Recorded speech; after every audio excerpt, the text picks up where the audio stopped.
अध्याय 61 रेस्टोरेंट गिर गया है। जैसा वह कहता है वैसा करो, जनरल चिल्लाया जैसे ही वह क्रिस्टल बंदर से लड़ने लगा जो अपने पैर जमाने लगा था। बस इतना ही चाहिए था। अग्रिम पंक्ति के सैनिक अपनी पंक्ति तोड़कर नए जोश के साथ जवाबी हमले में शामिल होने के लिए दौड़ पड़े। उनके थके हुए चेहरे अचानक अप्रत्याशित जीत की संभावना से चमक उठे। वे भाग रहे हैं।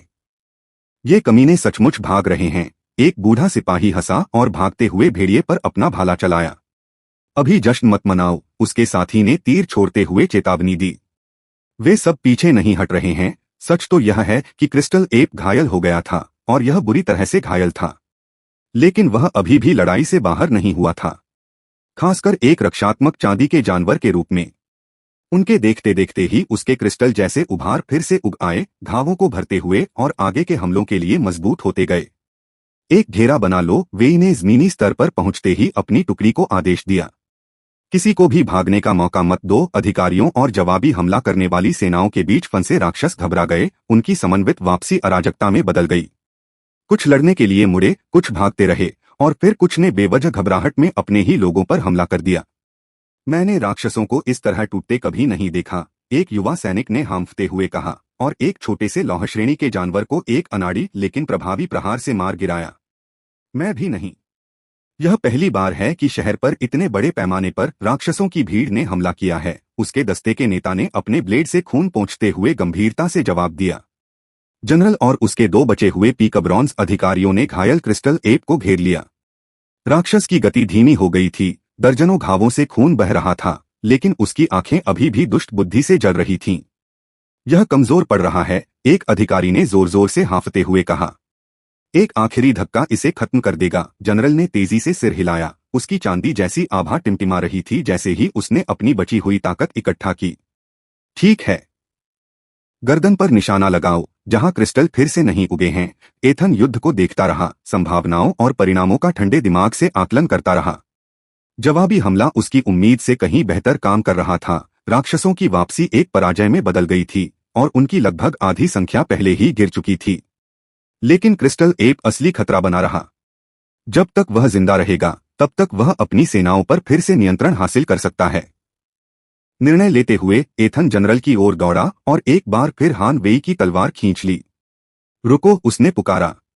मेरे पास एक विचार है। जनरल ने उसे एक नजर से देखा और एक पल के लिए भी उस राक्षस से अपनी नजरें नहीं हटाईं।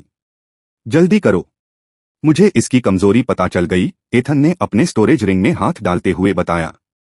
जब हम इस पर हमला कर रहे थे तो इसकी सुरक्षा इसके पेट पर केंद्रित थी। वह और पास झुक गया और अपनी आवाज धीमी कर ली ताकि सिर्फ जनरल और अधिकारी ही सुन सकें।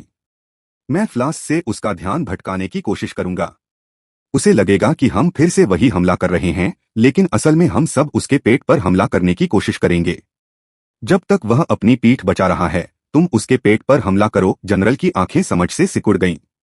एथन ने रसायन विज्ञान की आग से भरी एक और कुप्पी निकाली। जनरल की आंखें पहचानकर थोड़ी चौड़ी हो गईं। आपके पास इनमें से कितने हैं? उसने पूछा। उसके स्वर में अविश्वास का भाव था। एथन के होठों पर ठंडी मुस्कान आ गई। बस।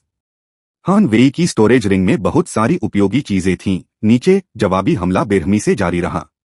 सार्जेंट वेई ने एक ऐसी वेज फॉर्मेशन का नेतृत्व किया जिसने पीछे हटते राक्षसों को मक्खन में गर्म चाकू की तरह चीर डाला। आराम मत करो, उसने अपने आदमियों से चिल्लाकर कहा। भाला एक भालू जैसे जानवर के गले में घुस गया।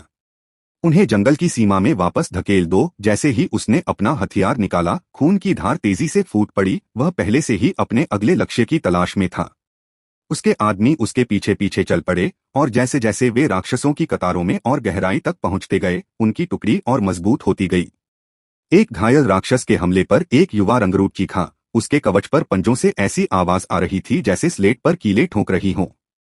उस राक्षस की आंखें बेतहाशा नफरत से जल रही थीं, क्योंकि उसे पता था कि उसकी मौत नजदीक आ रही है।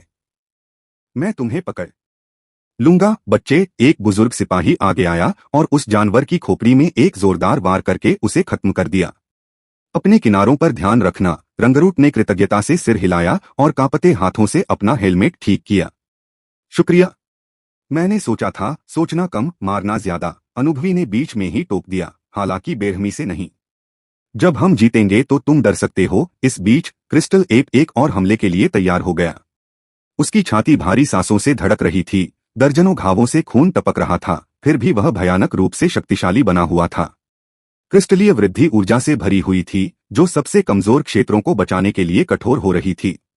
एथन ने राक्षस के दाहिनी ओर चक्कर लगाया और जानबूझकर उसका ध्यान अपनी ओर आकर्षित किया।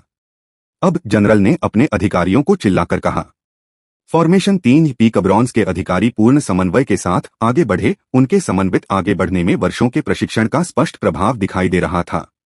उन्होंने 3 अलग अलग लक्ष्य रखे, जिससे राक्षस को अपना ध्यान बंटना पड़ा। एथन ने अपने हाथ में रखे फ्लास्क का वजन किया और फेंकने का समय देखा। इसके लिए प्रतीक्षा कीजिए। क्रिस्टल एप ने चुनौती देते हुए दहाड़ लगाई और इन हठी इंसानों को कुचलने के लिए अपनी बड़ी बड़ी मुट्ठियां उठाईं। उसका ध्यान सबसे खतरनाक खतरे के तौर पर जनरल पर केंद्रित था। उत्तम। एथन ने फ्लास्क को बिल्कुल सटीक तरीके से फेंका। कांच का कंटेनर हवा में घूमकर राक्षस की पीठ से टकराया, ठीक वैसे ही जैसे पहले हुआ था। नीली लपटें फूट पड़ी, जो अलौकिक भूख के साथ क्रिस्टलीय प्लेटों पर फैल गईं। बंदर चीखा और सहज रूप से अपनी पीठ को बचाने के लिए मुड़ गया, ठीक वैसे ही जैसे एथन ने भविष्यवाणी की थी। अभी जनरल चिल्लाया। तीनों योद्धाओं ने एक साथ वार किया। उनके हथियार अस्थायी रूप से खुले पेट में धंस गए। स्टील ने गीले फटने की आवाजों के साथ मांस को चीर दिया और चमकदार खून की धाराएं बहने लगीं। प्रथम तलवार मुद्रा, सुंदर प्रहार। जनरल ने आक्रमण पर दांव लगाते हुए अपनी सबसे मजबूत कुशलता का प्रयोग किया। राक्षस इतनी जोर से चीखा कि आसपास खड़े सैनिकों ने दर्द से अपने कान पकड़ लिए। उसने जोरदार तड़प मचाई। एक विशाल हाथ ने एक अधिकारी को पकड़कर उसे रणक्षेत्र में उड़ा दिया। उसकी जिंदगी या मौत का पता नहीं, लेकिन नुकसान हो चुका था। गंभीर घाव लग चुके थे और बंदर लड़खड़ा रहा था, मानो बिना बांध वाली नदी की तरह खून बह रहा हो। एथन ने मौका नहीं गवाया। वह आगे बढ़ा और अपने खंजर राक्षस के जबड़े के नीचे के कोमल मांस पर लगा दिए। उसने निर्दयता से महत्वपूर्ण संपर्क तोड़ दिए, जिससे यह सुनिश्चित हो गया कि कोई भी वापसी संभव न हो। क्रिस्टल एप लड़खड़ा रहा था, मौत के सामने भी सीधा खड़ा रहने के लिए संघर्ष कर रहा था। उसके विशाल पैर लड़खड़ा गए, घुटने जमीन से टकराने लगे और जमीन हिल गई। एक पल के लिए वह फांसी से पहले पछतावे की तरह घुटनों के बल बैठा रहा। फिर बर्फीली धीमी गति से वह जमीन पर गिरने से पहले एक तरफ लुढ़क गया। युद्ध क्षेत्र में सन्नाटा छा गया। एक धड़कन बीत गई। 2 आपने मिडसिल्वर क्रिस्टल एप को मार दिया है। अध्याय 62 ई+ प्रतिभा।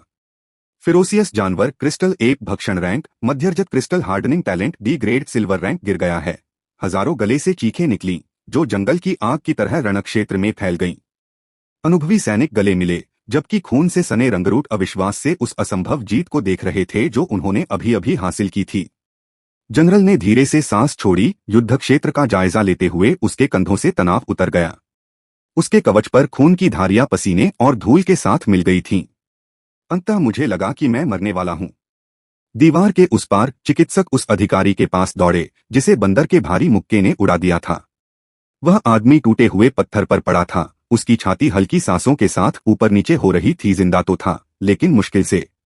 अभी हमारा काम पूरा नहीं हुआ है। बचे हुए अधिकारी की आवाज ने समय से पहले शुरू हुए जश्न को तोड़ दिया। उसकी तलवार ने एक लोहे के दर्जे के जानवर को 2 टुकड़ों में काट दिया। अभी भी राक्षसों को मारना बाकी है। अभी जश्न मनाने की जल्दी है। उनके शब्दों ने रक्षकों को झकझोर कर वास्तविकता में वापस ला दिया। युद्ध जारी रहा, हालांकि सिल्वर रैंक पर उनकी जीत ने उसकी स्थिति बदल दी।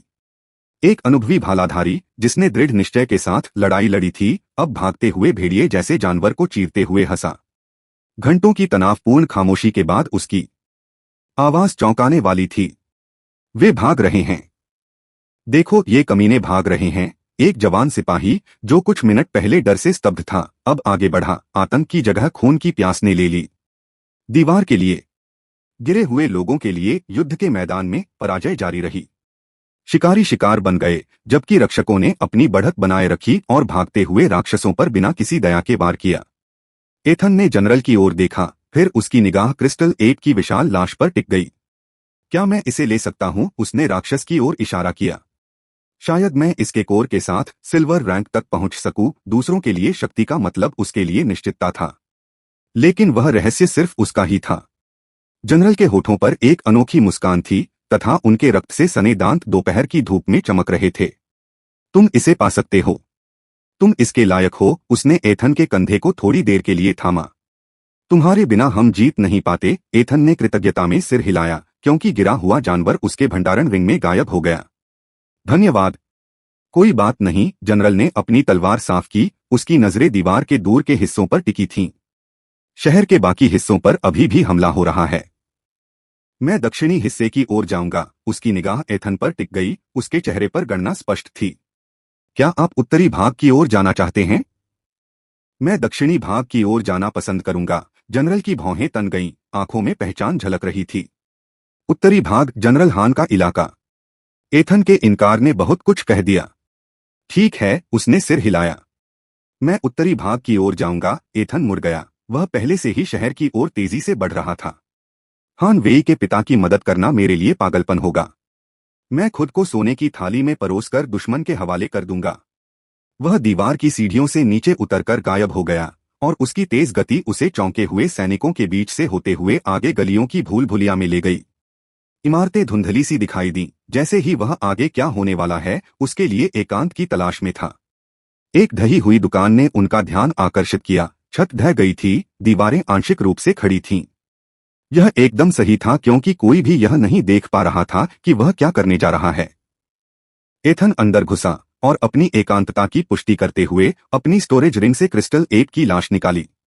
राक्षस एक धीमी सी आवाज के साथ प्रकट हुआ। उसके विशाल शरीर से अभी भी बची हुई शक्ति निकल रही थी। मध्यरजत रैंक कोर भक्षण खा जाओ। जैसे ही उसकी शक्ति उसके मूल से जुड़ी, दुनिया में सनसनी फैल गई। बिजली उसकी मध्य रेखाओं से होकर गुजरी। पिघली हुई शक्ति हर कोशिका में भर गई। उनकी जीवन शक्ति का विस्तार हुआ, जो कांस्य श्रेणी की सीमा से आगे बढ़कर रजत श्रेणी के क्षेत्र में पहुंच गई। डिंग।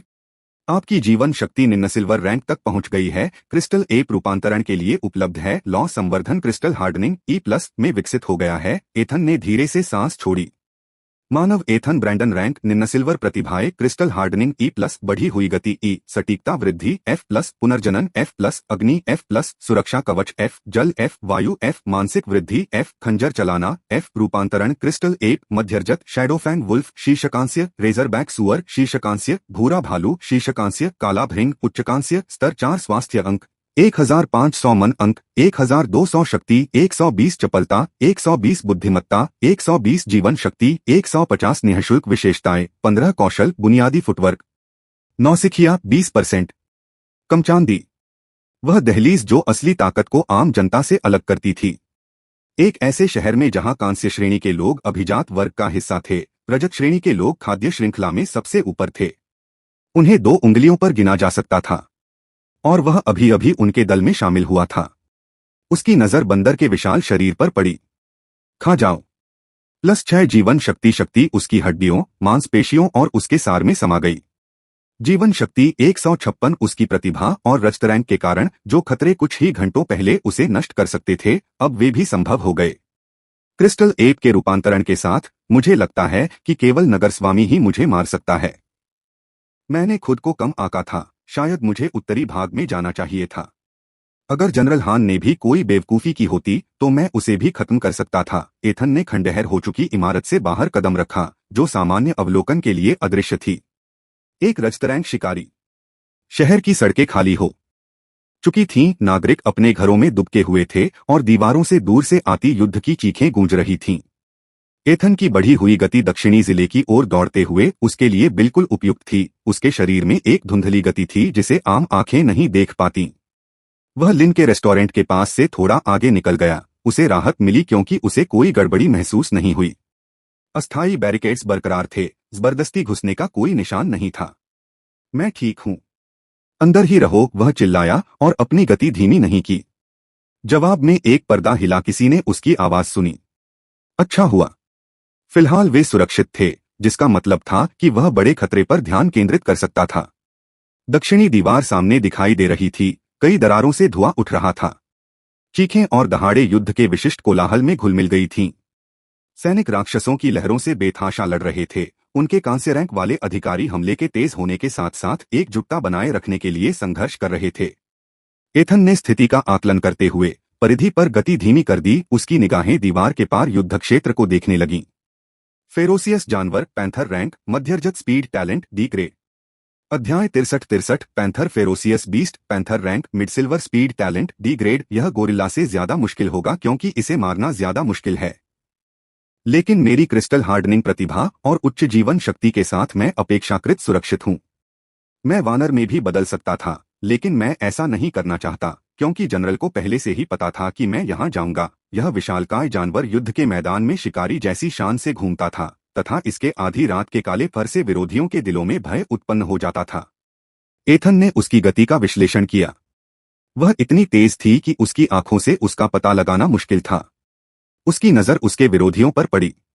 दो जनरल, एक मध्यम रजत पद का था, दूसरा निम्न रजत पद का, और कुछ अधिकारी सर्वोच्च कांस्य पद के, उसने सोचा, और वे बमुश्किल ही जवाबी हमला कर पा रहे हैं। पैंथर एक तरल छाया की तरह घूम रहा था। उसका विशाल शरीर प्राकृतिक नियमों का उल्लंघन कर रहा था क्योंकि वह स्थानों के बीच धुंधला हो रहा था।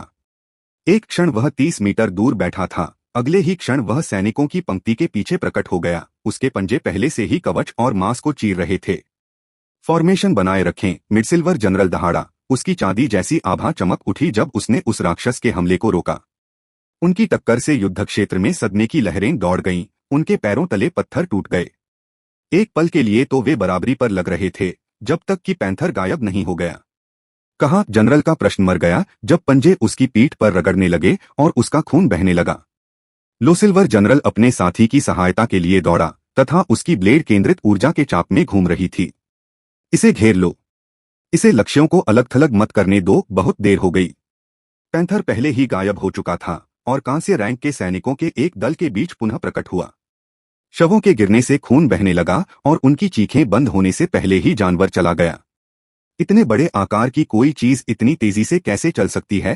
पीकब्रॉन्स के एक अधिकारी ने हांफते हुए कहा। उसकी संरचना जनरलों के चारों ओर रक्षात्मक रूप से मजबूत हो रही थी।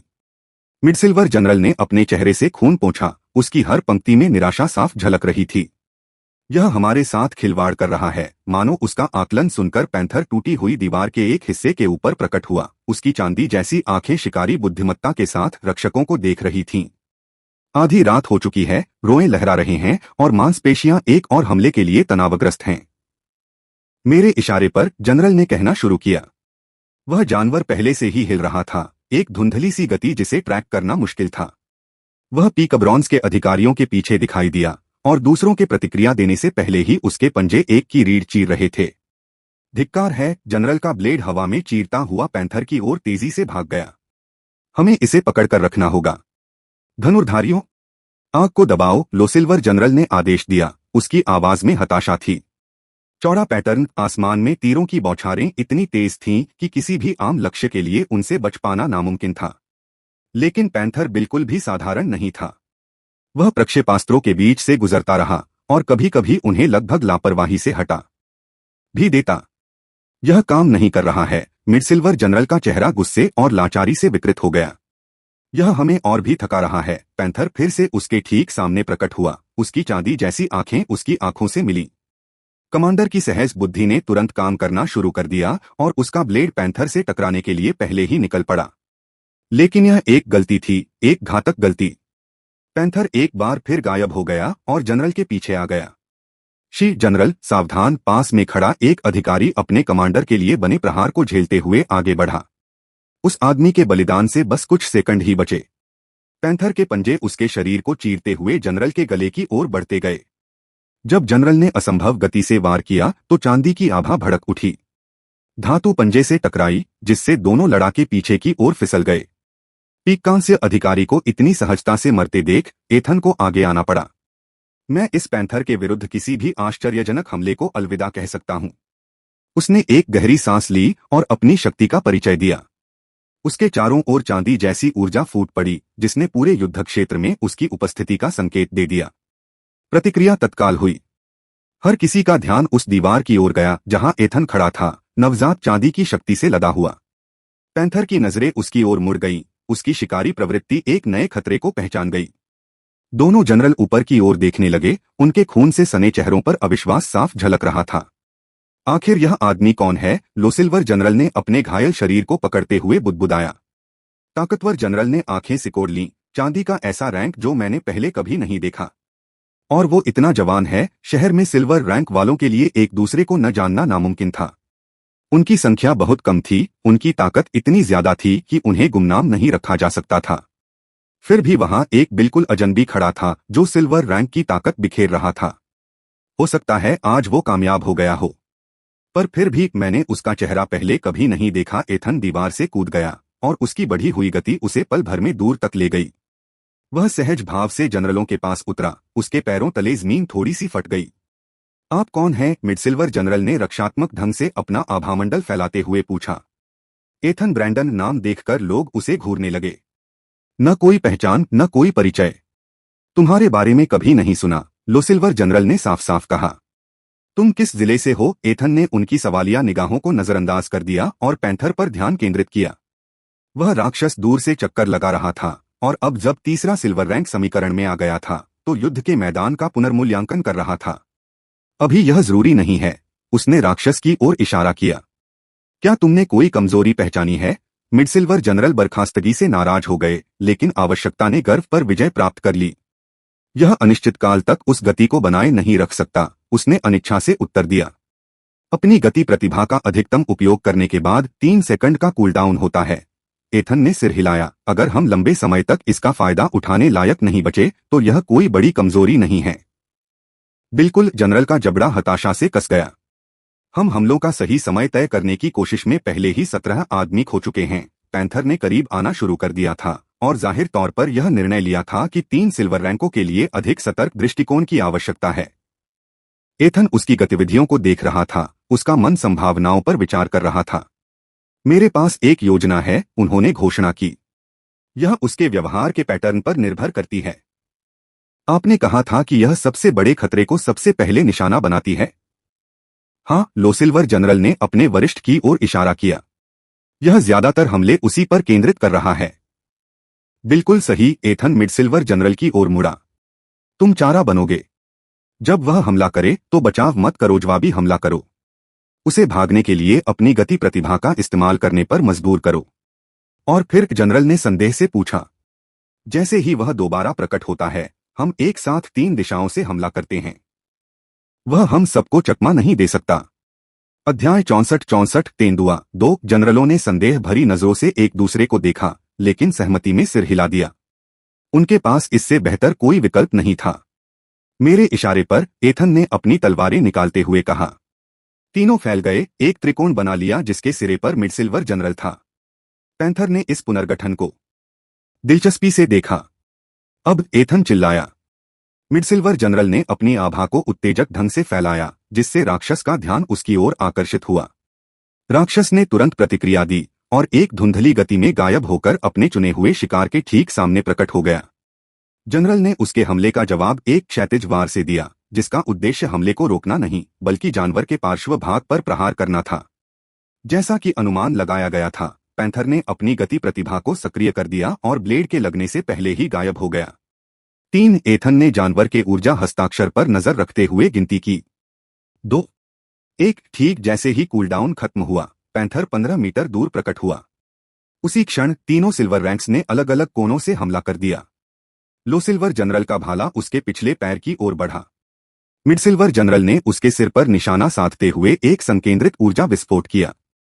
एथन ने अपनी खंजर पीछे की ओर बढ़ाते हुए उन्नत गति से उसके खुले गले पर निशाना साधा। जीत निश्चित लग रही थी, जब तक कि असंभव घटित नहीं हो गया। पैंथर हवा में मुड़ रहा था, बिल्ली जैसी लचीलेपन के साथ मुड़ रहा था जो शारीरिक सीमाओं को चुनौती देता था। हमलों के बीच उसका शरीर पत्थरों के बीच पानी की तरह बह रहा था। अपनी पूरी क्षमता का उपयोग किए बिना भी उसकी गति प्रतिभा अभी भी शक्तिशाली थी। भाला उसके पिछले हिस्से पर लगा, जिससे बहुत कम खून निकला। ऊर्जा विस्फोट ने ऊपर से गुजरते समय फर को जला दिया। एथन के खंजर खाली हवा में कट रहे थे, क्योंकि जानवर ने अपनी रीढ़ की हड्डी को प्राकृतिक सीमा से परे झुका लिया था। असंभव, लोसिल्वर जनरल हांफते हुए बोला। पैंथर हल्के से जमीन पर उतरा, उसकी चांदी जैसी आंखें मानो मनोरंजन से चमक रही थीं। फिर वह फिर से गायब हो गया और लोसिल्वर जनरल के पीछे प्रकट हुआ, जिसके पंजे पहले से ही उसकी रीढ़ की हड्डी पर वार कर रहे थे। केवल एथन की चेतावनी भरी चीख ने ही उस व्यक्ति की जान बचाई, जिससे वह उस प्रहार को आंशिक रूप से टाल सका जो उसकी रीढ़ की हड्डी को तोड़ सकता था। योजना विफल हो गई। हमें कुछ बेहतर चाहिए। पीछे हटो, एथन ने कहा। उसका मन विकल्पों पर विचार कर रहा था। तीनों फिर से एकजुट हो गए और बाहर की ओर मुंह करके एक रक्षात्मक त्रिकोण बना लिया।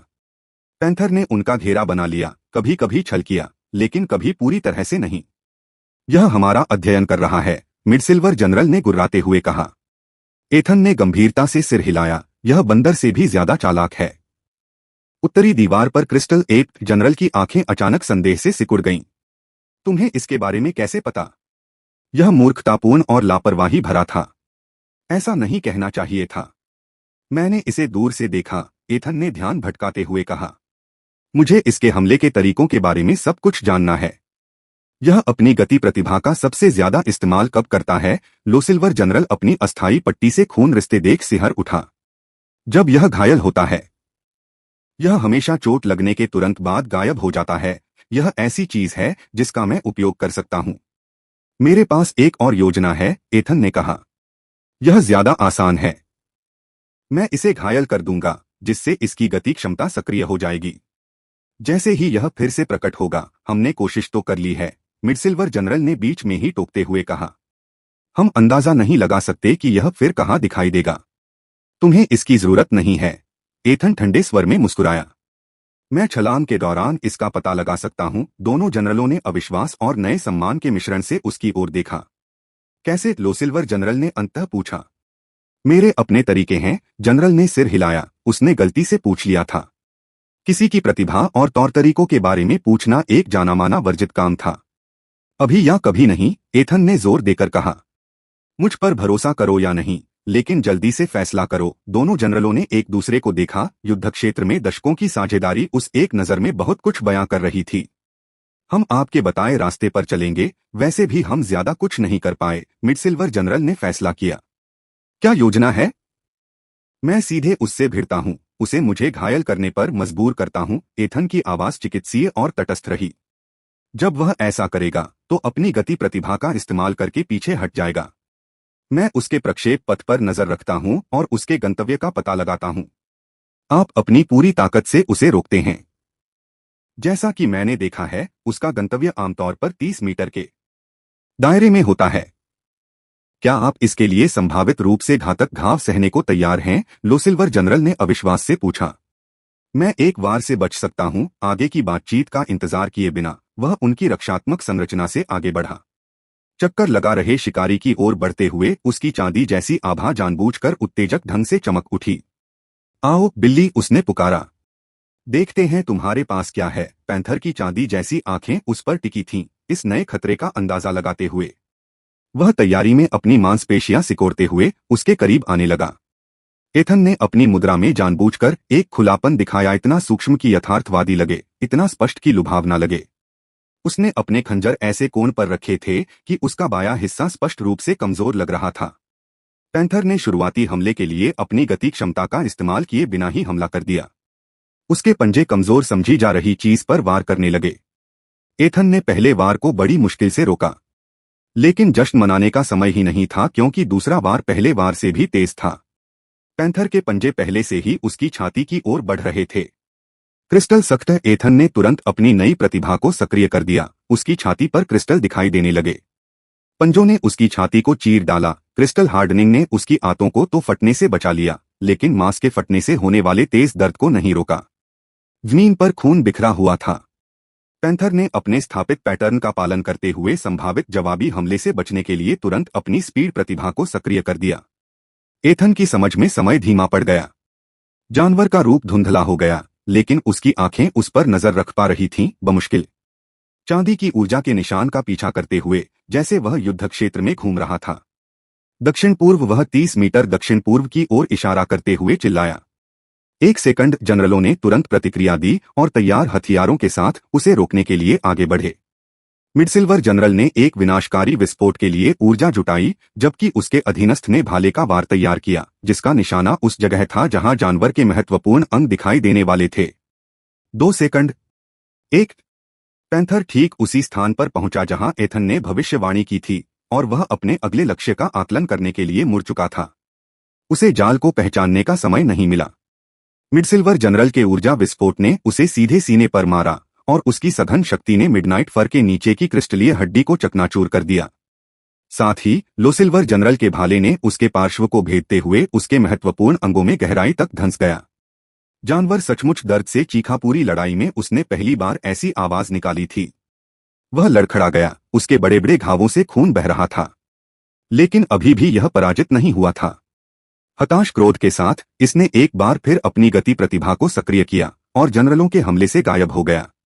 तुम्हारे पीछे, एथन चिल्लाया और फिर से उसकी गतिविधि का पता लगाया। अध्याय 65 पैंथर की ताकत। तुम्हारे पीछे, एथन चिल्लाया और फिर से उसकी गतिविधि का पता लगाया। मिडसिल्वर जनरल ने सहज बुद्धि से अपनी तलवार घुमाई तथा उसकी तलवार उसकी रीढ़ की हड्डी पर निशाना साधे गए पंजों को रोकने के लिए उठी।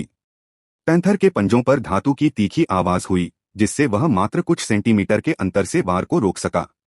पैंथर के दूसरे हमले से पत्थर पर खून फैल गया, जिससे उसका कंधा क्षतिग्रस्त हो गया और कवच कागज की तरह कट गया।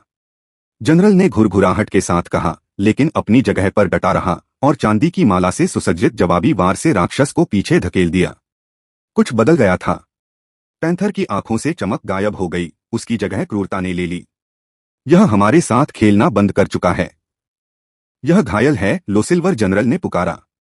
लाभ उठाओ। एथन जानवर के अंधे हिस्से की तरफ घूम गया, दोनों खंजर उल्टी पकड़ में पकड़े हुए। घमंड मत करो। घायल जानवर सबसे खतरनाक होते हैं। पैंथर ने अपनी बात साबित कर दी जब उसने सीधे युवा जनरल पर हमला किया। गति और शक्ति का एक साथ एक ही विनाशकारी हमला हुआ। एथन की पूर्व चेतावनी और उसकी सजगता ने ही उस आदमी को बचा लिया, क्योंकि वह मुश्किल से पेट फाड़ने से बच पाया था। फिर भी पंजे उसकी जांघ पर घिस गए, जिससे एक भयंकर घाव हो गया, जिससे उसकी लेगिंग तुरंत लाल हो गई। वह लड़खड़ा गया, क्षण भर के लिए कमजोर हो गया। पैंथर को कमजोरी का एहसास हुआ और वह झपट पड़ा। एथन ने हमले को रोक दिया तथा अपने क्रिस्टल हार्डनिंग प्रतिभा को सक्रिय कर दिया, क्योंकि उसने अपने अस्थायी सहयोगी के लिए एक प्रहार झेला था। टक्कर से वह 3 कदम पीछे हट गया। उसके जूते खून से सनी जमीन पर गड्ढे बना रहे थे। दर्द उसकी छाती में चुभ रहा था, जहां पहले के जख्म फिर से उभर आए थे, लेकिन वह डटा रहा। उसकी पुनर्योजी प्रक्रिया पृष्ठभूमि में लगातार काम कर रही थी। मैं आपका ऋणी हूं, लोसिल्वर जनरल ने हांफते हुए कहा और अपने पैर जमाए। एथन ने जवाब देने में जरा भी देर नहीं की। तीनों सिल्वर रैंक्स ने एक ढीला ढाला त्रिकोण बनाया, जिसमें घायल पैंथर बीच में था। आधी रात को उसके फर पर खून की परत जम गई, फिर भी उसकी चांदी जैसी आभा में कोई कमी नहीं आई। हमने इसे नुकसान पहुंचाया है, लेकिन पर्याप्त नहीं। जानवर नीचे झुका हुआ था। उसकी चांदी जैसी आंखें हर प्रतिद्वंद्वी पर नजर रख रही थीं और उसके जख्मों से खून टपक रहा था। फिर उसने कुछ ऐसा किया जिसकी किसी ने उम्मीद नहीं की थी। चीख। यह ध्वनि युद्धभूमि से ऊपर उठी, एक ऐसी चीख जिसने अन्य सभी शोर को शांत कर दिया। क्या मिडसिल्वर जनरल ने खुद को रोक लिया, क्योंकि उसे एहसास हुआ कि क्या हो रहा था। युद्ध के मैदान में विभिन्न झड़पों से अलग हुए 10 क्रूर जानवर, विशालकाय जानवर, जिनमें से प्रत्येक कांस्य रैंक के शिखर पर था। उन्होंने अपना वध कार्य छोड़ दिया और चीखते हुए पैंथर की ओर बढ़ गए। अरे! लोसिल्वर जनरल का चेहरा पीला पड़ गया। इसने मदद के लिए पुकारा है। यह सिर्फ उन्हें बुलाना नहीं है, एथन को एहसास हुआ जब उसने राक्षसों को अपने घायल वरिष्ठ के चारों ओर एक सुरक्षा घेरा बनाते देखा। यह उन्हें आदेश देना है। पैंथर की चीख की आवाज बदल गई और तेज हो गई। कांस्य श्रेणी के जानवरों ने जवाब दिया और एक ढीली आक्रमणकारी पंक्ति में फैल गए, जिससे बचने के संभावित रास्ते बंद हो गए। यह तो बस एक गूंगा जानवर है, मिडसिल्वर जनरल ने रक्षात्मक स्थिति में अपना ब्लेड उठाते हुए बुदबुदाया। एथन ने अपने विकल्पों का पुनः मूल्यांकन किया। एक घायल पैंथर के खिलाफ 3 सिल्वर रैंक्स का सामना करना आसान हो सकता था। एक घायल पैंथर के खिलाफ 3 सिल्वर रैंक्स और 10 पीक ब्रॉन्ज एस्कॉर्ट्स ने हालात को नाटकीय रूप से बदल दिया। नई योजना, उन्होंने विकट परिस्थितियों के बावजूद शांत स्वर में कहा। पैंथर पर ध्यान केंद्रित करो। जब तक वे सीधे तौर पर हमसे न भिड़े, दूसरों को नजरअंदाज करो। पैंथर हमें मार सकता है, जबकि वे नहीं। जरूरत पड़ने पर एक दूसरे की मदद के लिए पास ही रहो। बुजुर्ग जनरल ने गंभीरता से सिर हिलाया। सहमत। नेता को मार दो, बाकी लोग तितर बितर हो जाएंगे। या फिर और अधिक संघर्ष करो, उसके अधीनस्थ ने निराशावादी ढंग से जवाब दिया। किसी भी तरह हमारे पास कोई चारा नहीं है। एथन ने अपने खंजरों पर अपनी पकड़ मजबूत कर ली। तैयार हो। इससे पहले कि कोई जवाब दे पाता, पैंथर ने एक और दहाड़ लगाई, छोटी, तीखी। तुरंत 3 सबसे बड़े जानवरों ने मिडसिल्वर जनरल पर हमला किया, जबकि 4 और ने लोसिल्वर रैंक को निशाना बनाया। शेष 3 सीधे एथन की ओर बढ़े। फूट डालो और राज करो चतुराई से। पहला जानवर उसके पास पहुंचा एक सींग वाला प्राणी जिसके कवचदार खाल और खतरनाक दांत थे। एथन ने उसके हमले को टाल दिया और उसके गुजरते ही उसके पार्श्व भाग में गहरा घाव कर दिया। दूसरे और तीसरे ने समन्वित रूप से हमला किया जिससे उसे दोनों से एक साथ भिड़ना पड़ा। उसके खंजर चमक रहे थे, कहीं शल्कदार उपान से खून निकाल रहे थे, कहीं कंडरा काट रहे थे, लेकिन उसके हर घाव के लिए पंजे या दांत उसकी रक्षा में छेद कर रहे थे। उनके क्रिस्टल हार्डनिंग ने घातक चोटों से सुरक्षा प्रदान की, लेकिन एक दर्जन छोटे घावों ने अपना असर दिखाना शुरू कर दिया। इसे शीघ्र समाप्त करने की आवश्यकता है। युद्ध के मैदान में उसके अस्थायी सहयोगियों का भी कोई बुरा हाल नहीं था। मिडसिल्वर जनरल दशकों के कौशल के साथ लड़ रहा था, उसका ब्लेड चांदी की तरह धुंधला था और एक के बाद एक राक्षसों का शिकार कर रहा था। फिर भी हर गिरते हुए जानवर के साथ एक और आगे बढ़ता उसे पूरी तरह से थका देता। लोसिल्वर जनरल को पहले ही एक जोरदार झटका लग चुका था। वह एक घुटने के बल लड़ रहा था और उसका कवच खून से लथपथ था। उसके भाले ने हमलावरों को दूर रखा, लेकिन हर गुजरते पल के साथ उसकी गति धीमी होती जा रही थी। और इस सब के दौरान पैंथर देखता रहा, चांदी जैसी आंखें बनाकर अपने विरोधियों के अपने गुर्गों के खिलाफ थक जाने की प्रतीक्षा करता रहा। चतुर कमीना। एथन ने अपने तीसरे हमलावर को गले पर एक क्रूर प्रहार से मार गिराया, लेकिन उसकी तलवार हड्डी में फंस जाने के कारण वह क्षण भर के लिए असुरक्षित हो गया। चौथा जानवर जो घायल जनरल को छोड़कर भागा था उसकी खुली पीठ पर झपटा। उसने हमले को देखा नहीं बल्कि महसूस किया और बेतहाशा मुड़ गया। पंजों ने उसकी पीठ पर वार किया। क्रिस्टल हार्डनिंग ने घातक क्षति तो रोक दी, लेकिन दर्द नहीं। इसे हमेशा के लिए जारी नहीं रखा जा सकता। मिडसिल्वर जनरल दर्द और गुस्से से दहाड़ा जब एक जानवर उसके पैर पर लपका और उसके नीचे मांस ढूंढने के लिए कवच को भेदते हुए उसके नुकीले दांतों से हमला किया। जैसे ही उसने उस जानवर का सिर काटा, उसकी चांदी जैसी आभा भड़क उठी, लेकिन नुकसान हो चुका था। एक नाजुक पल में उसकी गतिशीलता कमजोर हो गई। पीछे हटो, एथन चिल्लाया और एक हताश छलांग के साथ अपने हमलावरों से अलग हो गया। रक्षात्मक स्थिति। पीछे से पीछे तीनों योद्धाओं ने एक त्रिकोणीय दल बनाया जो एक दूसरे के अंधे स्थानों को ढक रहा था। उनके बीच एक दर्जन घावों से खून टपक रहा था और उनकी चांदी जैसी आभा थकान से टिमटिमा रही थी। राक्षस गुर्राते और फुफकारते हुए रक्षात्मक संरचना की कमजोरियों की तलाश में चक्कर लगा रहे थे। उनके पीछे पैंथर उठ खड़ा हुआ, मानो एक विराम के बाद फिर से सक्रिय हो गया हो। कोई विचार, लोसिल्वर जनरल ने हांफते हुए कहा, एक हाथ से अपने बाजू के घाव पर दबाव डाला। एथन के दिमाग में कई विकल्प घूम रहे थे, जिनमें से प्रत्येक पिछले विकल्प से कम आशाजनक था। इस जानवर पर पारंपरिक हमले काम नहीं करेंगे। एथन ने इस निराशाजनक स्थिति का जायजा लिया और पैंथर्स के गुर्गे उसके करीब आते ही उसके दिमाग में विकल्पों के बारे में विचार आने लगे। बंदर की परिवर्तनकारी शक्ति उसके भीतर उमड़ पड़ी, जो मुक्त होने के लिए आतुर थी। अध्याय 66 मुसीबत। अगर उन्हें पता चल गया कि मैं जिस भी राक्षस को मारूंगा उसमें बदल सकता हूं तो समस्या हो जाएगी। मुझे नहीं पता कि नेता कितना ताकतवर है। एक बार उसे पता चल गया तो वह मुझे अपनी स्थिति के लिए खतरा समझेगा और मुझे मार डालेगा। रूप बदलने का प्रलोभन उसके अंदर तक समा गया, लेकिन एथन ने उसे दबा दिया। यह शक्ति उन्हें अभी तो बचा लेगी, लेकिन बाद में उसे बर्बाद कर देगी।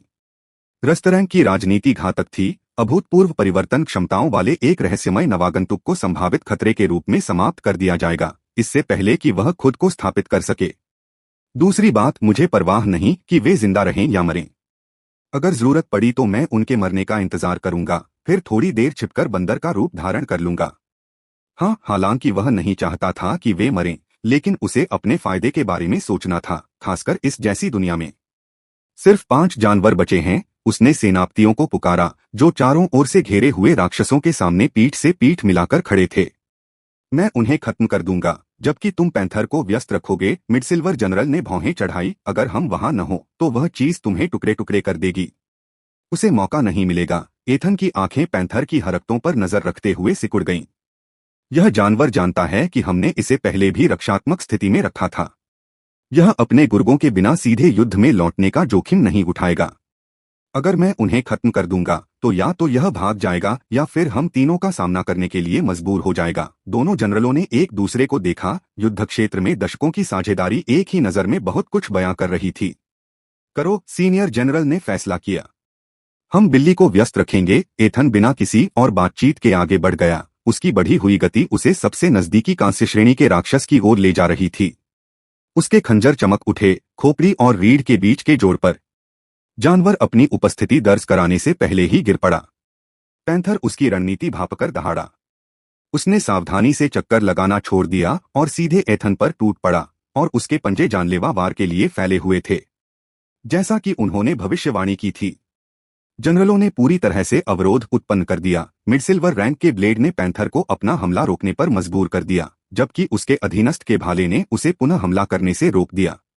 जाओ, वृद्ध जनरल चिल्लाया। उसकी चांदी जैसी आभा चमक रही थी क्योंकि उसने एथन के लिए एक दंडात्मक प्रहार सहन किया था। एथन ने मौका नहीं गंवाया।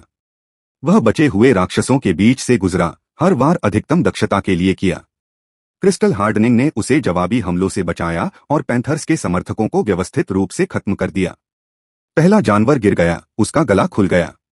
दूसरा भी पीछे आया, उसका दिल छलनी हो गया।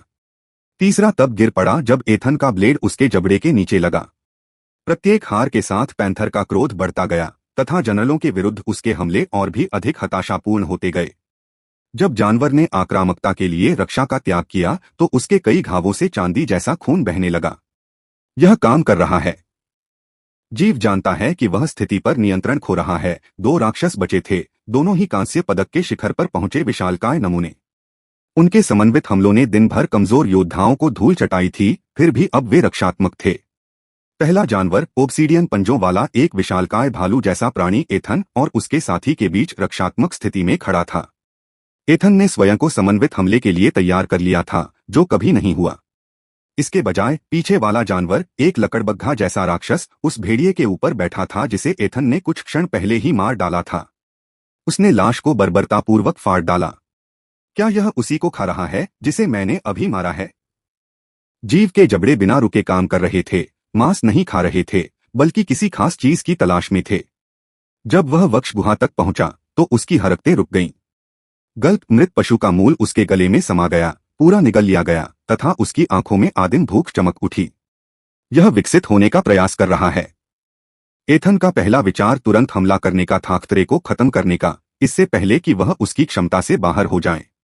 लेकिन इससे पहले कि वह कोई कदम उठा पाता, एक विचार उसके मन में आया। उन्होंने जानबूझकर अपनी मुद्रा को ढीला कर दिया तथा रक्षात्मक जानवर पर विशेष ध्यान केंद्रित किया, जबकि अपने साथी की गतिविधियों से पूरी तरह से अनजान बने रहे। उम्मीद है यह विकसित हो सकेगा। इसके साथ मेरे पास एक और सिल्वर कोर होगा, जो मेरे अन्य आंकड़ों में से एक को सिल्वर रैंक तक बढ़ा देगा, जो संभवतः एक ताकत है, क्योंकि यह स्पष्ट रूप से एक ताकत प्रधान जानवर है। भालू राक्षस ने एथन की स्पष्ट व्याकुलता को कमजोरी के रूप में समझते हुए हमला किया। दुर्भाग्य से यह एक घातक भूल थी। एथन ने शालीनता से उसे किनारे कर दिया और उसके खंजर एक बार फिर उसकी खोपड़ी और रीढ़ के बीच निशाना बन गए। वह जानवर जमीन पर गिरने से पहले ही गिरकर मर गया। उसके पीछे लकड़बग्घा प्राणी पहले ही एक और लाश की ओर बढ़ चुका था और बढ़ती हुई हताशा के साथ मांस नोच रहा था।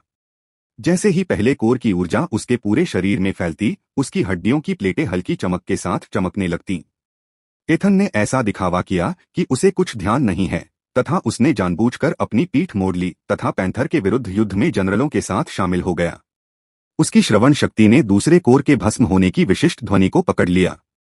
जैसे जैसे यह विकसित हो रहा है, मैं एक आश्चर्यजनक हमला करूंगा। सबसे आसान मार एक ठंडी मुस्कान उसके होठों को छू गई।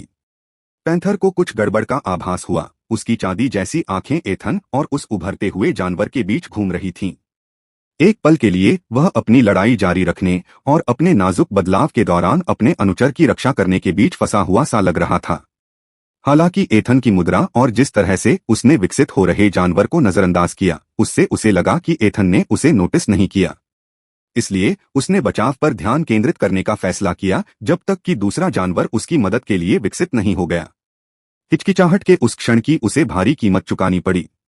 मिडसिल्वर जनरल के ब्लेड ने उस जानवर को उसके पार्श्व भाग में जकड़ लिया, जिससे एक घाव हो गया और पत्थर पर चांदी का खून बिखर गया। पैंथर गुर्राया और उसे अपना पूरा ध्यान तुरंत बचने पर लगाना पड़ा, ठीक वैसे ही जैसे एथन ने योजना बनाई थी। उसने पैंथर पर सोची समझी आक्रामकता से हमला किया। हर वार का उद्देश्य उसे मारना नहीं, बल्कि उसे पूरी तरह से अपने आसपास के 3 सिल्वर रैंकों पर केंद्रित रखना था। इस दौरान लकड़बग्घा प्राणी उनके पीछे अपना विकास जारी रखे हुए था, अब अपने तीसरे कोर पर काम कर रहा था। इसके चारों ओर की मंद चमक तीव्र हो गई तथा इसके शरीर के बढ़ने के साथ ही हड्डियों की प्लेटें फैलती और मोटी होती गईं। उसकी मांसपेशियों का भार दोगुना फिर तिगुना हो गया। उसके जबड़े लंबे हो गए और दांत नए आकार में बदल गए, जिससे वह और भी घातक हो गया। वहां लगभग एथन ने पैंथर पर अपना आक्रमण जारी रखा, जिससे पैंथर को बचाव में अपनी बहुमूल्य ऊर्जा खर्च करनी पड़ी। लकड़बग्घा राक्षस, जो अब अपने मूल आकार से लगभग दोगुना बड़ा हो गया था, ने अंतिम शव से अपना सिर उठाया। लोसिल्वर की ओर संक्रमण शुरू हो गया था।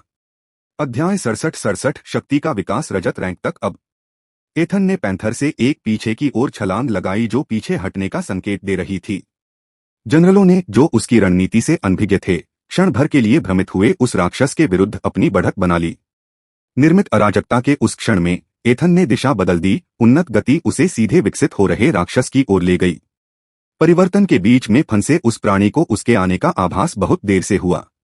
उसकी नई शक्ति अभी भी उसके नियंत्रण में नहीं थी, उसकी प्रतिक्रियाएं अभी भी उसकी नई शक्ति के अनुरूप ढल रही थीं। एथन के खंजरों ने जानवर की खाल पर सटीक वार किया। जहां स्टील और उत्परिवर्तित मांस का मिलन हुआ, वहां चांदी जैसी ऊर्जा चमक उठी। वार गहरा था और जहां जानलेवा घाव होना चाहिए था, वहां से खून की धाराएं बहने लगीं। लेकिन समय कुछ मिलीसेकंड से गलत था। लकड़बग्घा जानवर आखिरी पल में मुड़ गया, अपनी नाजुक रूपांतरण अवस्था पर काबू पाने की वृत्ति के कारण। उसकी रीढ़ की हड्डी को काटने के बजाय एथन के ब्लेड उसकी मांसपेशियों और नसों को चीरते हुए निकल गए और महत्वपूर्ण बिंदु से बस कुछ सेंटीमीटर की दूरी से चूक गए। यह गंभीर चोट है, लेकिन जानलेवा नहीं। वह प्राणी ढह गया। उसकी नई नई बनी चांदी जैसी ऊर्जा विनाशकारी क्षति की मरम्मत के लिए बेतहाशा काम कर रही थी। उसकी आंखें, जो अब धात्विक बुद्धि से चमक रही थीं, नई नफरत से एथन पर टिकी थीं। मैंने यह कम करके आंका था कि लोसिल्वर कितना कठिन होगा। युद्ध का मैदान एक क्षण में बदल गया। एथन के खंजरों ने जानवर की खाल पर सटीक वार किया। जहां स्टील और उत्परिवर्तित मांस का मिलन हुआ, वहां चांदी जैसी ऊर्जा चमक उठी। वार गहरा था और जहां जानलेवा घाव होना चाहिए था, वहां से खून की धाराएं बहने लगीं। लेकिन समय कुछ मिलीसेकंड से गलत था। लकड़बग्घा जानवर आखिरी पल में मुड़ गया, अपनी नाजुक रूपांतरण अवस्था पर काबू पाने की वृत्ति के कारण। उसकी रीढ़ की हड्डी को काटने के बजाय एथन के ब्लेड उसकी मांसपेशियों और नसों को चीरते हुए निकल गए और महत्वपूर्ण बिंदु से बस कुछ सेंटीमीटर की दूरी से चूक गए। यह गंभीर चोट है, लेकिन जानलेवा नहीं। वह प्राणी धराशायी हो गया। उसकी नई बनी चांदी जैसी ऊर्जा विनाशकारी क्षति की मरम्मत के लिए बेतहाशा काम कर रही थी। उसकी आंखें, जो अब चालाक बुद्धि से चमक रही थीं, घृणा से एथन पर टिकी थीं। यह वाकई अविश्वसनीय है कि जानवरों की प्राकृतिक क्षमताएं कितनी मजबूत होती हैं। मैंने कम करके आंका था कि लोसिल्वर कितना मजबूत होगा। युद्ध का मैदान एक क्षण में बदल गया। पैंथर ने अपने शिष्य के खतरे को भांपते हुए जनरलों के खिलाफ लड़ाई छोड़ दी। एक पल वह युद्ध में उलझा हुआ था, अगले ही पल गायब हो गया। उसकी गति क्षमता पूरी क्षमता पर सक्रिय हो गई, जिससे जहां वह खड़ा था, वहां केवल विस्थापित वायु ही बची रही। वह गिरे हुए लकड़बग्घे के पास पुनः प्रकट हुआ। आधी रात को उसके रोए खड़े हो गए और वह घायल जानवर के ऊपर सुरक्षात्मक ढंग से खड़ा हो गया। एथन ने कोई हिचकिचाहट नहीं दिखाई। जल्दी करो, इस पर हमला करो, उसने सेनापतियों की ओर तेजी से इशारा किया। मैं इस नए जानवर को मार डालूंगा। अगर यह ठीक हो गया तो हम बड़ी मुसीबत में पड़ जाएंगे। जनरलों ने तुरंत प्रतिक्रिया दी। दशकों के युद्धक्षेत्र के अनुभव ने उनके सवालों को दरकिनार कर दिया।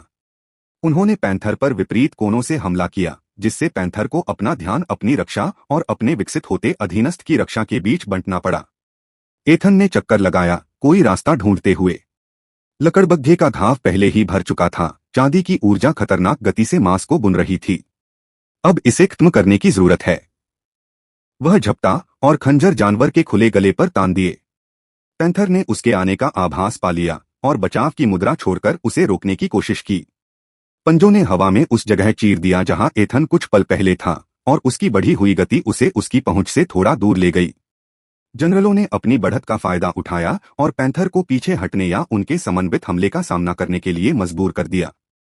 पैंथर ने पीछे हटने का फैसला किया और सहजता से लकड़बग्घे की तरफ दौड़ पड़ा। एक घातक गतिरोध पैदा हो गया। पैंथर ने अपने बदलते सहयोगी को छोड़ने से इनकार कर दिया, जबकि 3 सिल्वर रैंक गंभीर चोट का जोखिम उठाए बिना उसकी हताश रक्षा को भेद नहीं सकते थे। कुछ अप्रत्याशित करने का समय आ गया है। एथन ने एक खंजर म्यान में डाला, फिर अपना खाली हाथ जानवरों की ओर बढ़ाया। एक पल के लिए कुछ नहीं हुआ। तभी उसकी हथेली से आग निकली। यह कोई साधारण ज्वाला नहीं थी, बल्कि संघनित मनअग्नि थी जो एक सघन विस्फोट के रूप में राक्षसों की ओर बढ़ रही थी। एथन ने बिल्कुल सही समय चुना था, जब दोनों जनरलों ने जानवर पर हमला किया, जिससे वह बचाव में उतर गया। फिर भी पैंथर की नजर एथन की स्थिति पर थी। अगर वह हिलता तो पैंथर भी हिल जाता। यह उम्मीद नहीं की गई थी कि एथन के पास एक और प्रतिभा है, एक अग्नि प्रतिभा जिसका उपयोग वह बिना हिले डुले कर सकता है। तीव्र गर्मी के कारण इसकी हड्डियों की प्लेटें काली पड़ गईं। मिडसिल्वर जनरल की सांसें जोर से अटक गईं। पहले स्पीड, फिर क्रिस्टल हार्डनिंग और अब फायर। अविश्वास से उसकी आवाज भर गई। तुम क्या हो? लोसिल्वर जनरल स्पष्ट रूप से तनावग्रस्त हो गया। 3 गुना प्रतिभाशाली? असंभव। एथन ने उनकी प्रतिक्रिया को नजरअंदाज कर दिया और पूरी तरह से युद्ध पर ध्यान केंद्रित किया। क्षणिक विकर्षण, उसकी अप्रत्याशित प्रतिभा और जनरलों के आश्चर्य से ने उसे वह अवसर प्रदान किया जिसकी उसे जरूरत थी। वह तरल बिजली की तरह तेजी से आगे बढ़ा, अपनी बढ़ी हुई गति से पैंथर के हताश बचाव के बीच उसे ले गया। उसके बचे हुए खंजर ने लकड़बग्घे के गले को छुआ, आंशिक रूप से ठीक हुए ऊतक को चीरते हुए खोपड़ी के आधार पर उसकी रीढ़ की हड्डी को अलग कर दिया। पत्थर पर चांदी जैसा खून छिड़का गया। जानवर एक बार ऐंठ गया, फिर स्थिर हो गया। उसका रूपांतरण अचानक रुक गया और उसकी ऊर्जा उसके आसपास की हवा में बिखर गई। कोर को छोड़कर बाकी सब। एथन का हाथ उस क्रिस्टलीय पिंड के चारों ओर लिपट गया, जो अभी भी नई शक्ति से गर्म था। पैंथर गुस्से से दहाड़ उठा और बेपरवाही से उस पर झपटा। वह मुश्किल से बच निकला। जानवर के पंजे उसके कंधे को छू रहे थे, लेकिन वह बच निकला। उसके फटे कपड़े खून से भीगे हुए थे और थकान उसके अंगों को जकड़ रही थी। पुनर्जीवित होने की जरूरत है। उसने युद्ध से कुछ कदम पीछे हटते हुए जनरलों को पुकारा। कुछ सेकंड के लिए मुझे ढक लो। जनरलों ने एक दूसरे को शक भरी निगाहों से देखा, लेकिन खुद को एथन और उग्र पैंथर के बीच खड़ा कर लिया। जब उन्होंने उस जानवर पर समन्वित हमले में भाग लिया तो उनकी चांदी जैसी आभा चमक उठी। एथन दीवार के एक ढहे हुए हिस्से के पीछे छिप गया, कुछ पल के लिए सभी दर्शकों की नजरों से छिप गया। लकड़बग्घे का हृदय उसकी हथेली में धड़क रहा था, मानो शक्ति शक्ति को पुकार रही हो। खा जाओ। ऊर्जा की एक प्रचंड लहर उसके अंदर भर गई। उसकी मांसपेशियां ऐंठ गईं और उसकी मनःशक्ति का प्रवाह उसके मन की नाड़ियों में होने लगा। डिंग। आपकी ताकत निम्न रैंक तक बढ़ गई है। प्रतिभा निकाली नहीं गई। ज्यादा प्रतिभा स्लॉट पाने के लिए प्रतिभा को रैंक तक विकसित करें। अप्रत्याशित अधिसूचना सुनकर एथन की भौहें उठ गईं। तो अभी मैं 10 प्रतिभाओं तक सीमित हूं। दिलचस्प है।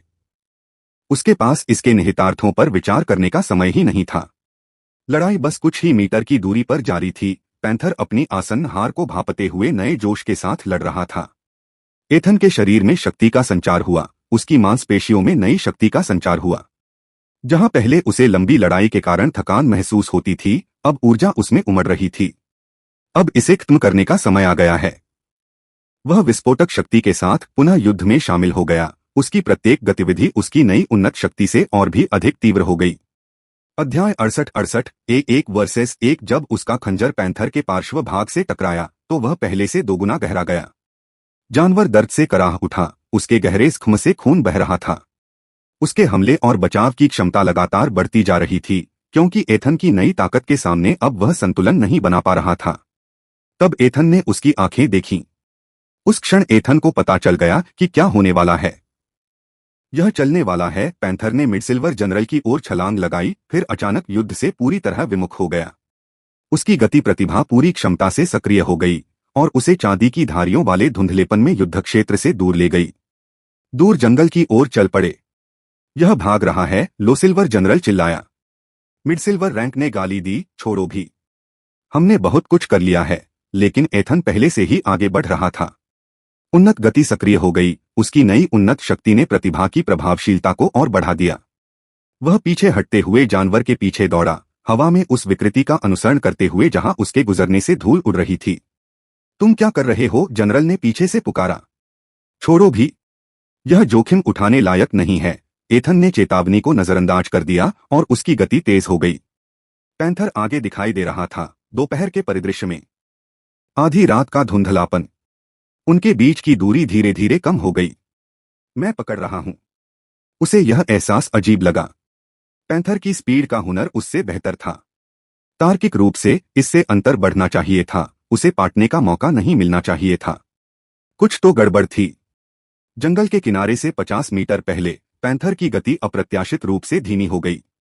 उसकी सहज दौड़ एक संतुलित द्रुत गति में बदल गई, फिर एक सोची समझी चाल में। उसने पीछे की ओर देखा, उसकी चांदी जैसी आंखें उसकी आंखों से मिली। वहां बुद्धिमत्ता चमक रही थी। यह एक जाल है। यह एहसास बहुत देर से हुआ। एथन की गति उसे आगे ले जा रही थी, जबकि उसकी सहज प्रवृत्ति खतरे की चेतावनी दे रही थी। पैंथर डर कर भागा नहीं था, वह उसे उसके सहयोगियों से दूर अपनी पसंद के इलाके में ले गया था। वह आसानी से घूम गया, उसकी मांसपेशियां आधी रात के फर के नीचे सिकुड़ गईं, जैसे वह अकेले उसका सामना करने के लिए तैयार हो रहा हो। एथन ने अपनी चाल बदली, उसकी गति धीमी पड़ गई और वह ज्यादा सतर्क मुद्रा में आ गया। उसके खंजर उसके सामने आकार में रखे हुए थे। पैंथर ने सावधानी से उसका आकलन करते हुए चक्कर लगाया।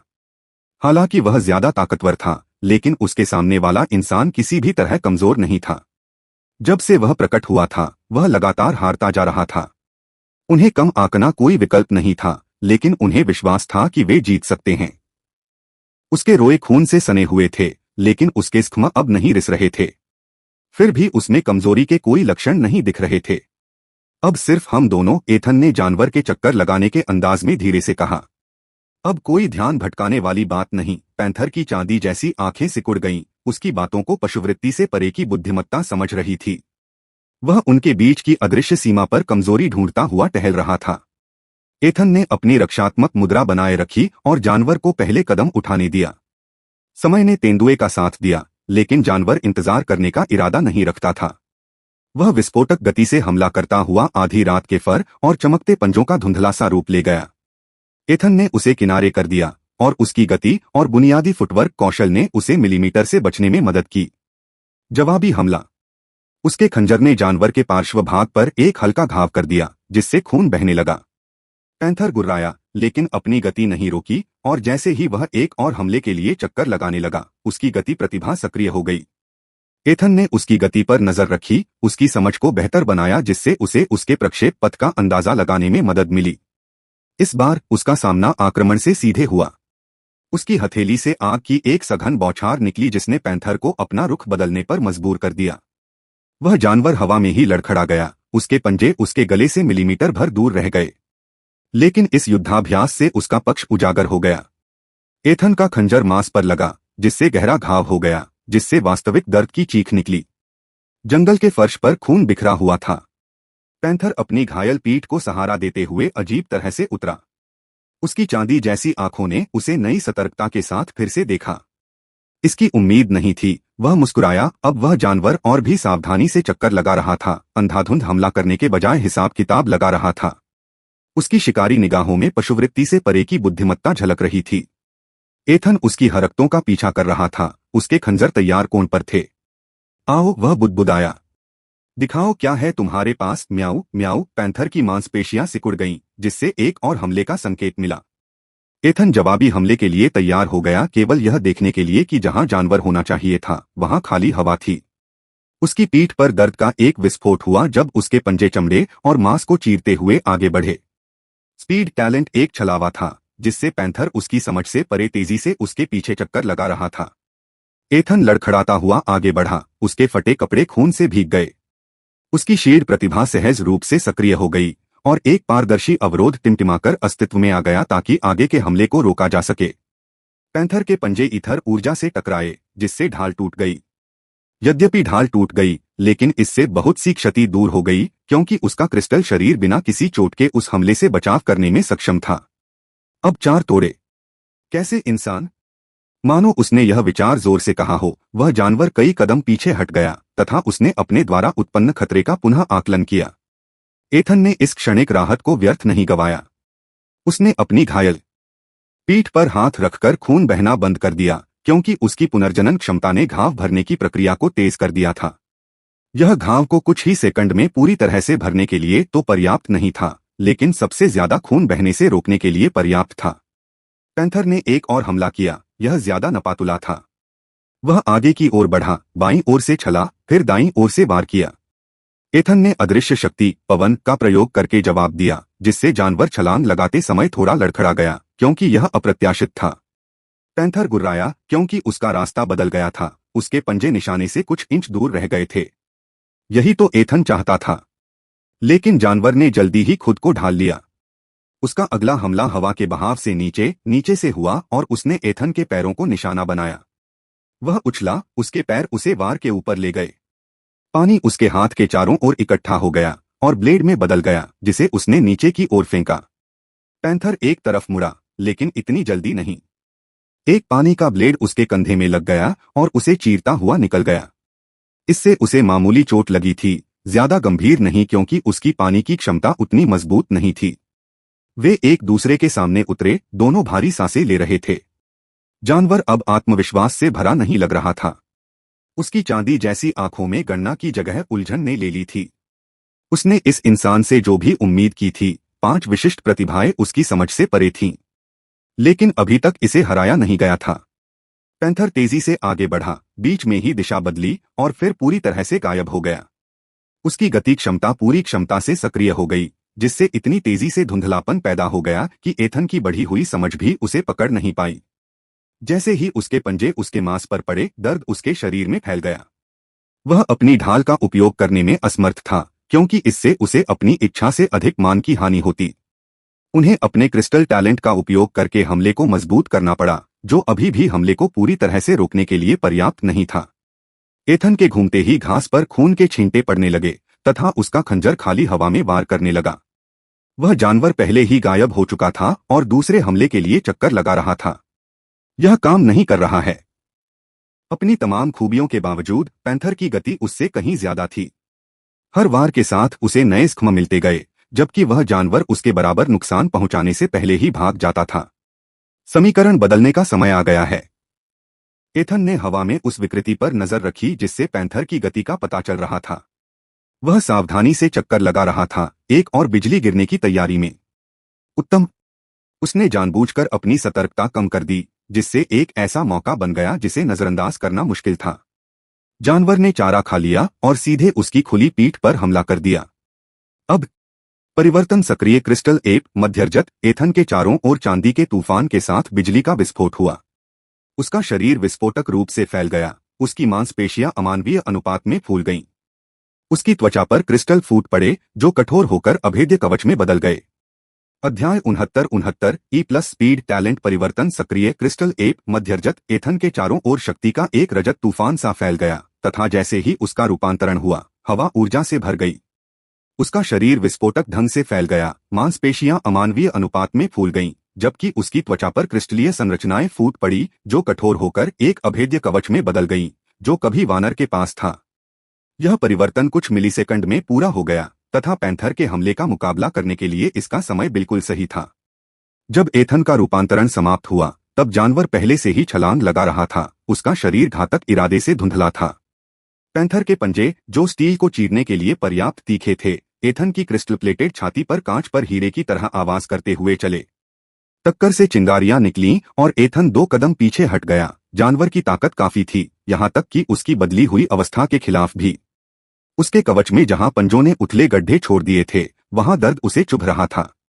अरे, यह अभी भी दर्दनाक है, एथन ने क्रिस्टल जैसे जबड़े से गुर्राते हुए कहा। पैंथर तुरंत संभल गया। उसकी चांदी जैसी आंखें सिकुड़ गईं, क्योंकि उसने अप्रत्याशित खतरे को भांप लिया। वह सावधानी से चक्कर लगाता रहा, उसकी चिकनी खाल के नीचे मांसपेशियां सिकुड़ती रहीं, इस नए प्रतिद्वंद्वी का विश्लेषण करता रहा। कैसे? बंदर उत्तरी दीवार पर है, प्राणी के विचारों से उसकी उलझन जाहिर हो रही थी। वह फिर से झपटा, इस बार अपनी गति प्रतिभा को सक्रिय करते हुए। जैसे ही वह आगे बढ़ा, दुनिया उसके लिए धीमी हो गई, मानो वह एक चांदी की लकीर बनकर एथन के गले पर निशाना साध रही हो। एथन ने पैंथर से धीमी गति से अपनी धुरी घुमाई, लेकिन उसकी हरकत का अंदाजा लगा लिया।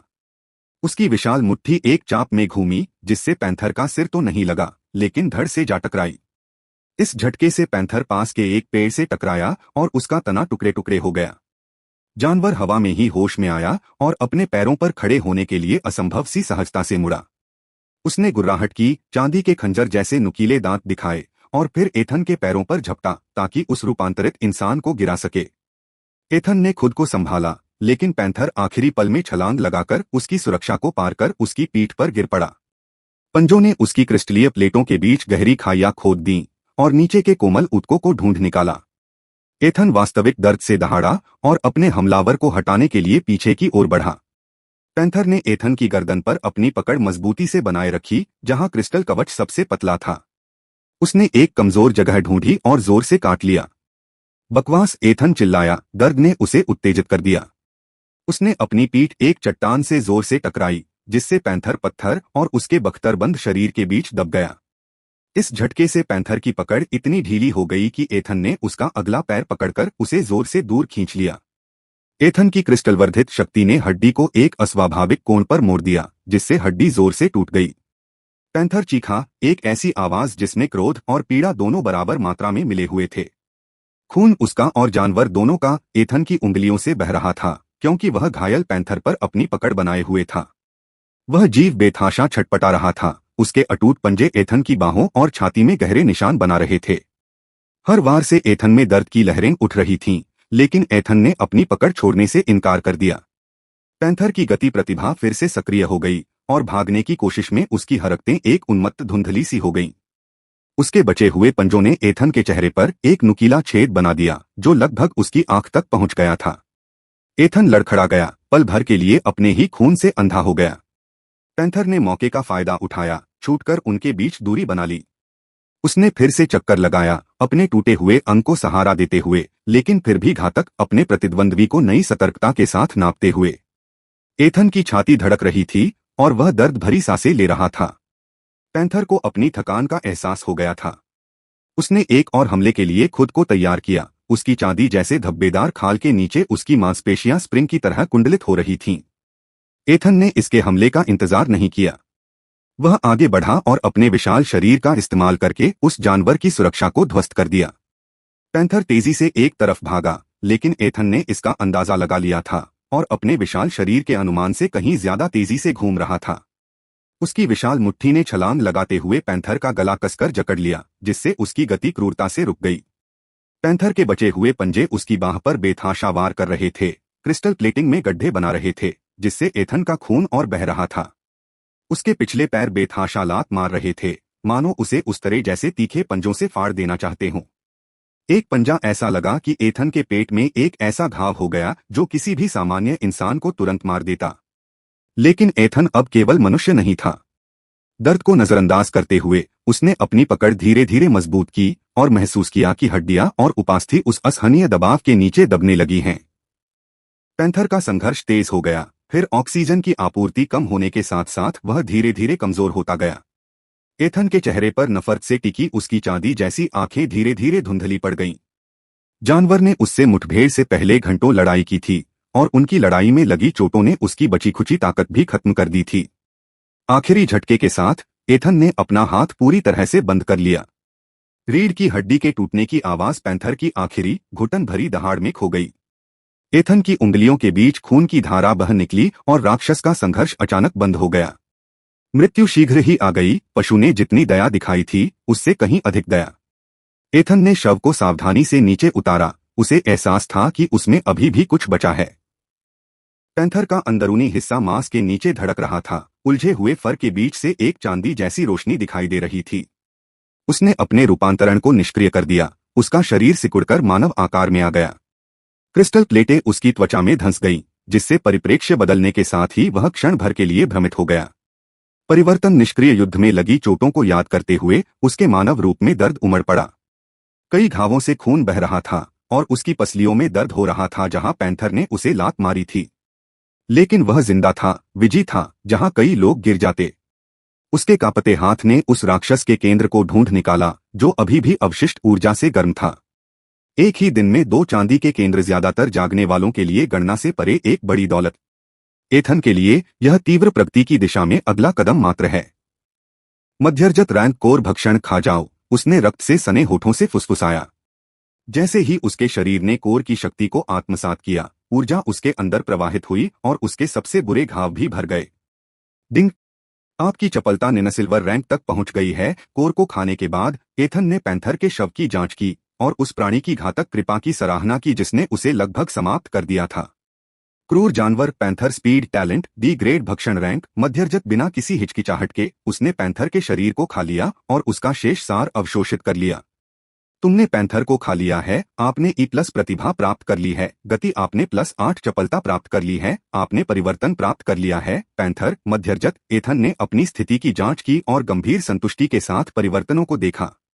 अध्याय 70 उत्तरी दीवार मानव एथन ब्रैंडन रैंक निम्न सिल्वर प्रतिभाएं गति E+, क्रिस्टल हार्डनिंग E+, सुरक्षा कवच F, सटीकता वृद्धि F+, पुनर्जनन F+, खंजर चलाना F, जल F, वायु F, अग्नि F+, मानसिक वृद्धि F, रूपांतरण शैडोफैंग वुल्फ पीक कांस्य, रेजरबैक बोअर पीक कांस्य, ब्लैक बीटल उच्च कांस्य, ब्राउन बियर पीक कांस्य, क्रिस्टल एप मध्य सिल्वर पैंथर मध्य सिल्वर स्तर 4 स्वास्थ्य अंक 1560 मन अंक 1200 शक्ति 155 चपलता 158 बुद्धिमत्ता 120 जीवन शक्ति 156 निःशुल्क विशेषताएं 15 कौशल बुनियादी फुटवर्क नौसिखिया 30%।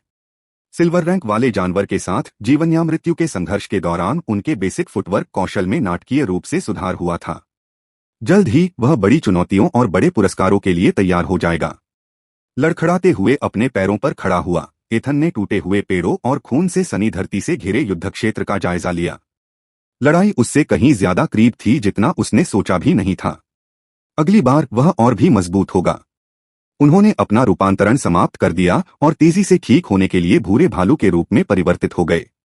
सक्रिय परिवर्तन भूरा भालू शीर्षकांस्य भूरे भालू की पीढ़ीगत प्रतिभा ने अपना जादू दिखाया जब वह बैठकर विचार कर रहा था कि वह पैंथर को किस प्रकार अलग तरीके से संभाल सकता था। सक्रिय परिवर्तन भूरा भालू शीर्षकांस्य भूरे भालू की पुनर्जनन क्षमता ने अपना जादू दिखाया और एथन को एक सुरक्षित जगह मिल गई और वह वहीं बैठ गया और सोचने लगा कि वह तेंदुए को अलग तरह से कैसे संभाल सकता था। उसके शरीर के घाव धीरे धीरे जुड़ते गए, मांस तेजी से जुड़ता गया, उसकी सांसें स्थिर हो गईं और उसके शरीर में प्राण शक्ति का संचार होने लगा। लगभग 10 मिनट तक वह बिना हिले डुले खड़ा रहा, जिससे परिवर्तन के उपचारात्मक गुणों ने युद्ध में जो कुछ खोया था उसे पुनः प्राप्त कर लिया। जब उसके घाव भर गए और उसका मन पुनः भर गया तो एथन ने भालू का रूप छोड़ दिया और अपने मानव रूप में वापस आ गया। परिवर्तन निष्क्रिय उसने अपने कंधों को घुमाया और अपने स्वस्थ शरीर का परीक्षण किया। अभी भी दर्द है लेकिन पहले से काफी बेहतर है। खैर फिलहाल तो सब ठीक है। एथन ने अंतिम बार युद्ध के मैदान पर नजर डाली जहां उसने मौत का सामना किया था और विजयी हुआ था। अभी और भी खतरों से निपटना बाकी है। वह धीरे से बोला और दूर से दिखाई दे रही शहर की दीवारों की ओर देखने लगा। लड़ाई अपने चरम पर पहुंच रही थी। लिन तियाना और हांग वेई वे आने वाले तूफान से अनजान थे और उन शक्तियों से सुरक्षा के लिए उस पर निर्भर थे जिन्हें वे समझ नहीं पा रहे थे। एथन ने युद्धग्रस्त शहर की ओर अपनी यात्रा शुरू की। इस दौरान शहर के उत्तरी भाग में अराजकता का माहौल था। युद्ध के मैदान में अराजकता फैलते ही दीवार धीरे धीरे ढहने लगी। क्रूर जानवर स्टॉर्मविंग हार्पी पवन नियंत्रण डिग्रेड रैंक मध्यरजत क्रिस्टल एप से लड़ाई में अभी भी खून से लथपथ जनरल फेंग जनरल हान के साथ कंधे से कंधा मिलाकर खड़े थे। 2 निम्न रजत श्रेणी के सैनिक एक ही दुश्मन के खिलाफ एकजुट हो गए, या ऐसा ही प्रतीत हुआ। फॉर्मेशन 3 फेंग चिल्लाया। उसकी चांदी जैसी आभा चमक रही थी क्योंकि उसने एक पवन ब्लेड को विक्षेपित कर दिया था जो पास के एक अधिकारी का सिर धड़ से अलग कर सकता था। हार्पी ऊपर मंडरा रहा था। उसकी स्त्रैण आकृतियां मानवीय भाव भंगिमाओं का उपहास करते हुए मुड़ी हुई थीं। उसके पंख फैले हुए थे जिससे चक्रवाती हवाएं आ रही थीं जो रक्षात्मक संरचनाओं को आसानी से चीर रही थीं। यह मानक रणनीति के लिए बहुत ज्यादा बुद्धिमान है, हान ने जवाब दिया। उसकी नजरें चक्कर लगाते राक्षस पर से हटती नहीं दिख रही थीं। हमें इसके अनुकूल होना होगा। उसके स्वर में कुछ ऐसा था जिसने फेंग का ध्यान खींचा, लेकिन उसने उस पर ज्यादा ध्यान नहीं दिया क्योंकि हार्पी बहुत खतरनाक थी और वह अपना ध्यान नहीं भटकाना चाहता था। हार्पी ने गोता लगाया। उसके पंजे फेंग की छाती की ओर बढ़े। उसने घूमकर वार किया। ब्लेड जवाबी हमले के लिए ऊपर उठा। स्टील का सामना क्रिस्टलीय पंजों से हुआ, ऐसी आवाज के साथ जैसे कांच टूट गया हो। इसका दाहिना हिस्सा फेंग ने हान को आवाज दी। अभी वार करो। हान आगे बढ़ा। उसकी तलवार राक्षस के खुले पार्श्व की ओर बढ़ रही थी। हार्पी हवा में ही घूम गया लेकिन घातक प्रहार से बाल बाल बच गया। लेकिन कुछ तो गड़बड़ थी। भाला अपने निशाने से बस कुछ मिलीमीटर दूर रह गया था। हान जैसा अनुभवी खिलाड़ी भी नहीं चुका। क्या यह जानबूझकर किया गया था? ढाल की दीवार, उसने आदेश दिया। उसकी अपनी चांदी की आभा उसके पीछे कांस्य श्रेणी के सैनिकों की रक्षा के लिए फैल रही थी। टक्कर से वह कई कदम पीछे हट गया। उसके जूते खून से सनी धरती पर गड्ढे बना रहे थे। पिछली लड़ाई के जख्म अभी भी भर रहे थे। दर्द उसके अंदर तक पहुंच गया। हान उसके पास आया और राक्षस के अगले हमले को नाकाम करने की कोशिश करने लगा। तुम घायल हो, उसने कहा। शायद तुम्हें पीछे हट जाना चाहिए और तुम्हें अकेले ही इसका सामना करने के लिए छोड़ दूं। फेंग ने एक गंभीर मुस्कान बिखेरी। कोई मौका नहीं। हान की आंखों में कुछ झिलमिला रहा था, शायद हिसाब किताब या फिर पछतावा। हार्पी ऊपर चक्कर लगा रहा था। चांदी जैसी आंखें उनकी हरकतों पर बेहद सटीकता से नजर रख रही थीं। उसके चेहरे पर कोई पाशविक क्रोध नहीं था, बस ठंडी बुद्धिमत्ता थी जब वह अपने विरोधियों का जायजा ले रहा था। यह हमें देख रहा है, फेंग बुदबुदाया। यह जानवर बहुत बुद्धिमान है, हालांकि इसमें कोई खास आक्रामक क्षमता नहीं है, फिर भी यह बहुमुखी और बुद्धिमान है। यह धीरे धीरे जीत रहा है। हान ने सिर हिलाया। आम राक्षसों की तरह नहीं। हमें इसे जल्दी खत्म करना होगा। फेंग ने एक और हमले के लिए अपनी ताकत जुटाई, इससे पहले कि यह पूरी तरह से अनुकूल हो जाए। सहमत। हान ने हाथ उठाकर दीवार पर खड़े तीरंदाजों को इशारा किया। आग दबा रहे हैं। तीरों ने आसमान को काला कर दिया, जिससे हार्पी को बचकर भागना पड़ा।